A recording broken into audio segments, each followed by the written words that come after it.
In 8.5, we're going to talk about thermal pollution.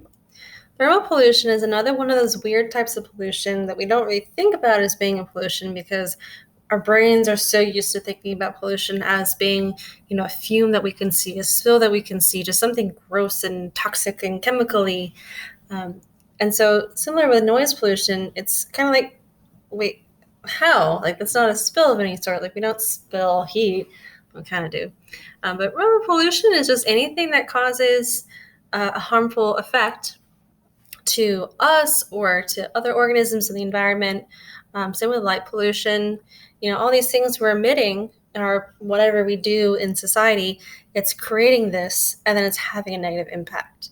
That's what pollution means. So thermal pollution occurs when we release excess heat into water, and that produces negative impacts or negative effects to the organisms of the ecosystem. And this happens because the warmer water is, the less gas can dissolve in that water. So that's it's counterintuitive because we think about like, well, when I warm up water, right, I can dissolve more salt or more sugar or something in hotter water than I can with cold water. But with gases, it's different. I don't want to go too much into it because that's really more of a chemistry answer. Just for right now, know that uh, with cold water holds more oxygen than warmer water. And so if you have this, increase of water temperature, that means we're going to see a decrease of dissolved oxygen, and anything in that water that needs that oxygen is now, in big trouble because there's not enough oxygen for it to breathe. This can be caused by factories and power plants that take in cold lake water to cool off their equipment and then release the warm water back in.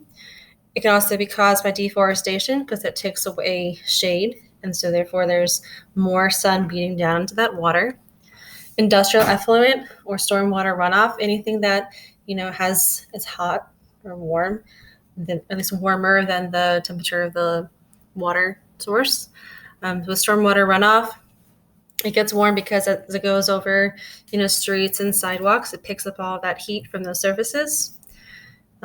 So if I think like if you're walking on sidewalk barefoot and it's been super sunny that day, like now you're taking that heat and putting it into a lake. Soil erosion is kind of a weird one because it's like, hold on, it's dirt. Like, how is dirt making it warmer? It's not the dirt directly or the soil directly. But what happens is you have this buildup of sedimentation.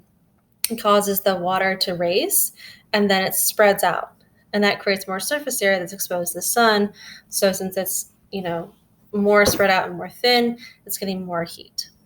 So that's the gist of it.